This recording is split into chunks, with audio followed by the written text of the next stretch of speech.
Esteve Segura, Egunon, eres el responsable técnico del Centro de Masculinidades de Barcelona, que lleva ya 12 meses de funcionamiento, así que nos gustaría, para empezar, que realizaras un balance de este primer año. Bueno, ha sido, nosotros, es verdad que hace un año que empezamos a plantearnos una revisión, digamos, del proyecto de masculinidades, porque históricamente lo habíamos trabajado muy vinculado al trabajo de masculinidades, enfocado sobre todo en el eje de las violencias, y lo que intentamos hacer el año pasado es intentar, digamos, cambiar ese imaginario de servicio, donde hacíamos atención sobre todo a hombres que de manera voluntaria iban a trabajar aspectos de la violencia, sobre todo en el ámbito de la pareja, y todo el trabajo que teníamos de prevención, que era una línea de prevención muy focalizada sobre todo a demandas que nos llegaban por partes de agentes, escuelas, propios servicios sociales, policía, con un carácter muy informativo. Entonces, lo que hicimos este año y lo que hemos intentado hacer este año es intentar crear un espacio de ciudad donde también fuera un lugar de referencia para la ciudadanía, para poder preguntarse y reflexionarse que esto es del género, que es todo esto del género, ¿no? Entonces, este año hemos intentado empezar toda una línea de trabajo y sobre todo, si yo te dijera eh, qué es, cómo ha ido, te diría que ha sido sobre todo un año de mucho aterrizar muchas propuestas, de mucho ensayo-error, de intentar consolidar aquello que nosotros ya teníamos una intuición, que era una necesidad que tenía la gente. Por ejemplo, todo el tema de los modelos de crianza más equitativos, pues realmente hay cierta demanda, o espacios donde la gente, bueno, que esto del género, que es esto de las masculinidades, ¿no? Ahí empieza a haber ciertas demandas y también intentar abrir, ¿no?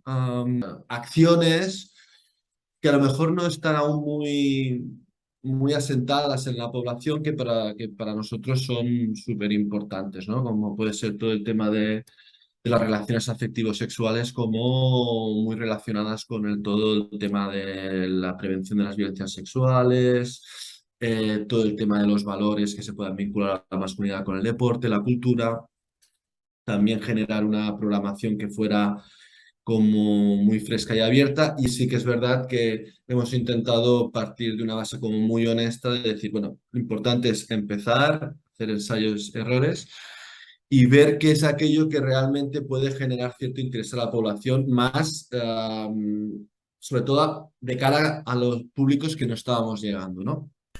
Sí, sobre eso quería preguntarte, Esteve, ¿a qué público habéis conseguido llegar durante este año? ¿Habéis conseguido llegar a públicos que tal vez no estaban tan habituados con el discurso sobre masculinidades?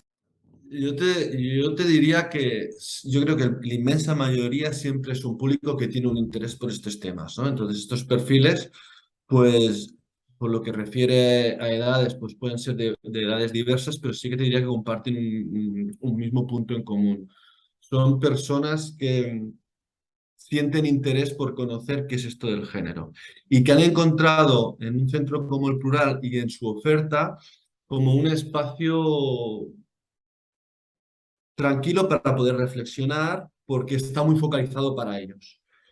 ¿Qué es lo que no hemos conseguido? Es intentar que ese discurso se pueda adaptar a diferentes perfiles, sabiendo los límites que puede tener. Es decir, que también hay que ser realista. Es decir, la gente se implica en aquello que le genera un interés, ¿no? Pero sí que es verdad que estos públicos donde no de manera, lo ideal sería que las personas se acercaran y que pudiéramos generar una programación como muy adaptada que pudiera interpelar a este público, pero a día de hoy lo que intentamos hacer para llegar a estos públicos es intentar introducirlo a través de actividades que se están realizando a lo mejor en la ciudad. La persona que las dinamiza, ¿sí? Aprovecha y incorpora esta dimensión del trabajo del género, el trabajo de las masculinidades, y entonces aprovechar esas sinergias para llegar a estos sectores. Pero hablo sobre todo por temas de jóvenes, para nosotros es una prioridad, y también sobre todo colectivos, pues migrantes, ¿no? O personas que para nosotros también la masculinidad puede ser un factor interesante a estudiar y a reflexionar porque nos sitúa en un eje no, digamos, tan tradicional. Y entonces es utilizar estos agentes que ya conocen estas poblaciones para intentar montar dinámicas. Claro, esto es lo que hemos estado haciendo este año, que nos permite también identificar cuáles son esos valores, esas creencias para después, a medio o largo plazo, intentar generar actividades que puedan tener un interés. También, y con esto yo creo que también intentar generar, por ejemplo, hicimos unas jornadas de sexualidad, intentar que los temas que se trataran fueran temas que estaban en la calle, ¿no? Por ejemplo, hicimos una actividad, pues que una mesa redonda con personas que trabajaban en el mundo del porno, sabiendo que es un poco, digamos, arriesgado, pues trajimos actores porno, una persona que moderase y que pudieran y ver un poco cómo influía el actor. Son temas que pueden atraer a la población en general y que realmente son eficaces, pero sí que es verdad que se debe ir un poco con cuidado, ¿no?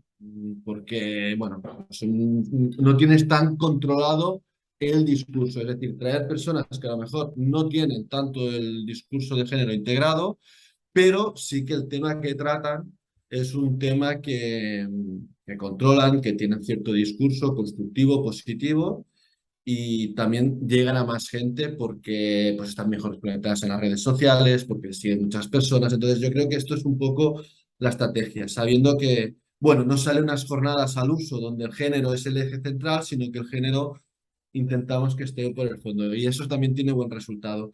Pero si me preguntaras un poco a los públicos, yo creo que estamos llegando a público, ¿no? Que tiene un interés y es general y que afortunadamente pues han encontrado un espacio donde poder ir, pero aún tenemos esa asignatura pendiente, ¿no? De acercarnos a socializar ese discurso de masculinidades a otros colectivos, ¿no? Mencionabas al público joven como otro de los retos. Cuéntanos cómo ha sido la línea de trabajo con los chicos jóvenes. Mira, nosotros ahora precisamente estaba trabajando un poco cómo estábamos pensando los espacios de formación, ¿no? Y normalmente las dinámicas que utilizamos o se hacen charlas o monográficos que intentan problematizar el tema de las masculinidades, que es, bueno, pues cuando tienes un colectivo que a priori no tiene un interés, pero pues te llama, por ejemplo, nos llamó una escuela de música por el tema del rap, ¿no? Y entonces dijimos, hostia, pues muy interesante, cultura urbana y machismo, ¿no? Pues la profesora tiene un interés, el grupo no necesariamente le interesa el rap, venimos y problematizamos el tema de las canciones del rap con eso. Esto es una charla. Luego hemos abierto, eso son acciones, digamos, directas sobre el colectivo joven, ¿no? Luego lo que hemos hecho es abrir, por ejemplo, un ciclo de breve, porque hoy en día la gente hora y media o 2 horas de charla abstracta, pues no te lo mantiene, pues de reflexiones breves sobre la masculinidad para familias, es decir, que sean los padres que puedan traer ese discurso a sus hijos, ¿no?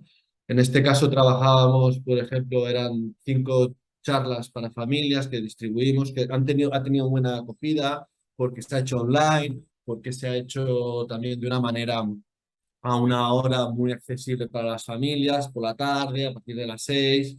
Y hablábamos pues la transición, de cómo se construye ese rito de paso del adolescente al hombre. Hemos hablado del consentimiento, de la pornografía. 5 temas que hemos considerado que a las familias les podría interesar y lo hemos hecho así. Entonces, son las familias que tienen instrumentos y que hacen que llegue el discurso, ¿no? Luego también, pues, con jóvenes a través de los planes de barrio, ¿no? Ahora estamos intentando, pues, todo el tema de la dinamización. Ahora vamos a empezar con el deporte. Creo que son focos donde hay muchos jóvenes, pues, intentar que los monitores que van a hacer acciones deportivas sean ellos los que traen, ¿no? Un poco con los jóvenes, yo creo que hacerlos que funcionen con la lógica de que vengan a un lugar cuando se mueven mucho por las redes, cuando están más en el territorio o están más en las aulas, pues es como más complicado, ¿no? Testeando mucho, realmente, porque el trabajo con jóvenes siempre tiene una complejidad diferente a, digamos, a las personas, pues, digamos, adultas, ¿no? En el plural ofrecéis también recursos a hombres que ejercen violencia. ¿Cómo es este trabajo? Bueno, y nuestro programa, la singularidad que tiene es que va dirigido a hombres que de manera voluntaria venían. Eso no quiere decir que haya hombres que de manera no voluntaria vienen. ¿Por qué? Porque también damos respuesta a necesidades de otros servicios, por ejemplo, servicios sociales, servicios de atención a la infancia, que pueden hacer detección y que necesitan que dentro de su plan de trabajo puedan hacer algo más socioeducativo. Pero esto nosotros es la parte más pequeña del programa, que eso es lo que hace. Normalmente es al revés. Eh, son estos personas, hombres que vienen acostumbrados a construir digamos, el grosor de la intervención. Aquí nosotros abrimos una línea de trabajo porque consideramos que es una necesidad que tienen los servicios, pero son acciones como muy puntuales de grupos socioeducativos que duran 8 sesiones. Nosotros, en nuestro grupo de voluntarios, intentamos, mayoritariamente lo que estamos trabajando es en el ámbito de la pareja, pero porque es lo que más nos llega. Es con lo que más conectan los hombres en la necesidad de conservación de la pareja, intentar mejorar la pareja, pero intentamos trabajar también temas de digamos, las violencias en el ámbito laboral, en el espacio comunitario, con jóvenes, pero son minoritarias. Con padres, padres también es una línea que funciona bien. Entonces, nuestro proyecto funciona muy de manera voluntaria. Eso tiene sus pros y sus contras. Al año, pues para que te hagas una idea, pues pueden llegar sobre alrededor de unas 400 solicitudes para ser atendido. Bueno, uno puede decir, ¿eso es mucho o poco? Bueno, Barcelona es una ciudad de 1,5 millones de habitantes aproximadamente. El circuito de violencia machista atiende, digamos, a un volumen que si tú haces ese marco comparativo, ¿no? Con las violencias que estamos detectando y los hombres, pues podríamos decir que es muy poco. ¿Sí? Sería como un 5% de todo lo que detecta el circuito de violencia. Por tanto, ahora bien, cuando la gente dice, hostia, es mucho, es porque son servicios que tienes que venir voluntariamente, ¿no? Entonces, para nosotros es importante que la ciudad, la gente, a la hora de poder ejercer un discurso de responsabilización social, decir, no, es que hay un lugar donde sí tú puedes ir y donde te pueden ayudar a trabajar. Entonces son perfiles de personas que tienen un mínimo de conexión, que tienen que reconocer la violencia o si no, un cierto malestar de la violencia, o sea, un cierto malestar y que luego son procesos muy largos. A partir de que entran y que puedan terminar, ahí hay otro cambio. He hablado de 400 solicitudes. Luego empiezan una sesión de acogida, también muchas veces contactamos con la pareja y al final que acaben en tratamiento te diría que de esas 400 son un 25%. Entonces, eso también es importante y significativo porque son sesiones que duran 9 meses, semanalmente una sesión. Y donde se revisan estereotipos. Bueno, el modelo de intervención no es cognitivo, conductual, hay una parte de ello, pero no tan solo es eso. Se habla de estereotipos del marco más estructural de creencias, estereotipos, historia de vida, familia. Entonces son a veces muy difíciles de sostener y por eso también los programas que son voluntarios, que no hay una presión judicial o un plan de trabajo por parte de un servicio y que viene la persona voluntaria, durante el tiempo también son más difíciles de sostener, pero también son a nivel de efectividad digamos, más efectivos, ¿no? Valga la redundancia. Supongo que notaréis el cambio en ese proceso de 9 meses.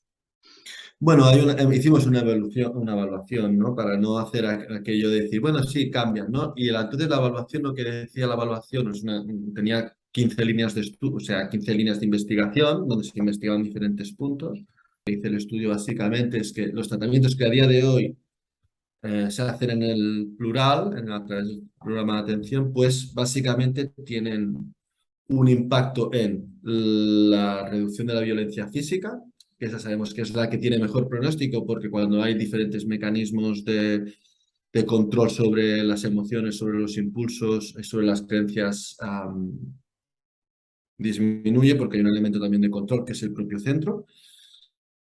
La violencia psicológica se reduce bastante y opta por otras diferentes formas, que eso también es muy interesante, es decir, cogen otros elementos cognitivos para hacer otro tipo de comportamientos que también es interesante estudiar. Por ejemplo, pues hay más aislamiento, más retraimiento, menos comunicación, ¿no? Y a lo mejor antes había más chantaje y tal. Entonces, eso es muy interesante para también ver qué otros instrumentos hay que ayudar a estos hombres a construir para que puedan trabajar pues, las relaciones de pareja, porque muchas veces no son, eso que hay que decir, muchos hombres que vienen, la pareja no se separa. Eso es una realidad que cuesta decir. O sea, hay situaciones en que no se rompe la pareja y entonces estos servicios pues también tienen ese objetivo de asegurar ¿no? Que las mujeres no sufran violencia. Y decía también en el estudio cosas muy interesantes, y eso nosotros lo intuíamos, que por ejemplo que en intervención grupal y violencia sexual no es la mejor instrumento, por todo el tema del tabú de la sexualidad, por la dificultad de identificar las violencias sexuales, y ahí no estábamos llegando. Muy interesante, Esteve. Bueno, y ya para terminar, tras este primer año de experiencia, ¿qué nuevas propuestas de trabajo tenéis previstas para 2023? Bueno, me gustaría destacar que este año hemos intentado generar pues, una oferta de actividades que sea sólida, ¿vale? Esto hizo que hiciéramos una convocatoria, es decir, a decirle a la gente, a las entidades, a las ciudades, decir, mira, programar vosotros actividades que tengan que ver con el trabajo de masculinidad, traernos actividades, ver exactamente qué es lo que la gente está ofertando o qué se está ofertando. Entonces, hemos visto que algunas han funcionado muy bien y otras no. A veces el tema era interesante y no ha podido funcionar porque la gente no se ha inscrito. Entonces, esto nos da una información de que tenemos que potenciar. Otras han funcionado porque la entidad que las presenta tiene una capacidad de difusión también muy fuerte, ¿no? Entonces, un objetivo que tenemos es intentar consolidar esas actividades que deben ser como troncales abiertas a la ciudadanía. Luego, intentar, el año que viene empezaremos a socializar el tema de las masculinidades, sobre todo en el ámbito de la cultura y el deporte, especialmente en el deporte, porque creemos que es donde los hombres, dejadme que lo diga así, entre comillas, los hombres están muy vinculados en esos espacios deportivos. Y donde creo que los valores tienen que ver mucho con la masculinidad. Luego, lo que te he comentado antes, yo creo que intentar generar, hacer que el discurso de género no sea un discurso clasista en el sentido de que no dejemos afuera gentes del discurso de género, porque nos haga un poco, digamos, romper con esa cierta moralidad. Cuidado que, ¿no?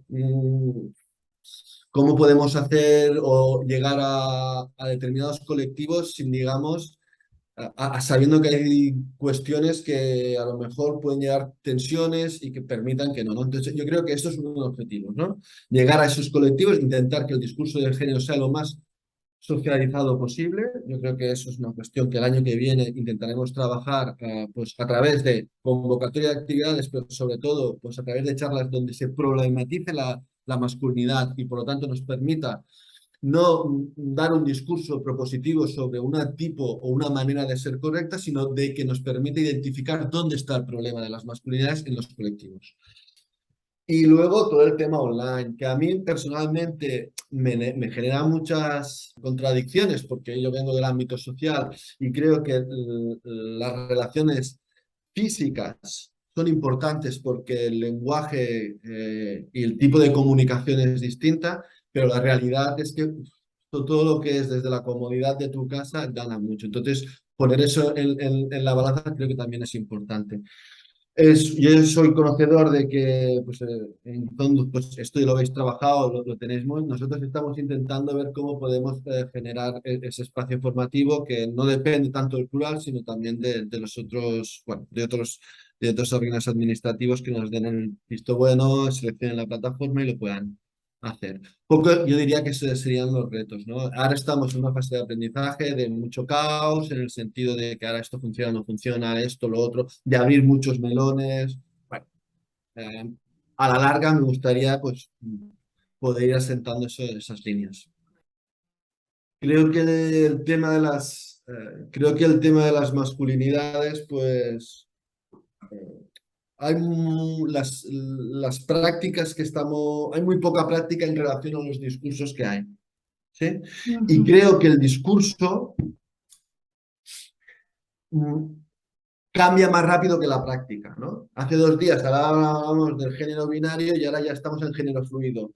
Hace 2 días hablábamos del consentimiento y ahora ya el consentimiento no es suficiente y tenemos que hablar de deseo. Hace 2 días de que hablábamos de la heteronorma, bueno, o sea, vamos hablando de muchas cosas, vamos modificando porque la reflexión avanza mucho, pero luego aterrizar todo eso, cuando te das cuenta, pues ya pues ya, ya ha cambiado un poco y el enfoque cambia. Entonces, a esa sociedad, en este contexto tan cambiante, a veces con tanta reactividad, pues los proyectos, sobre todo limitados por lo que hacen instrumentos como son los nuestros, ¿no? Porque al final yo no puedo utilizar todas las redes que puedo utilizar, por lo tanto, contrarrestar determinados discursos, hacer determinadas campañas está muy mediatizada por los canales más tradicionales.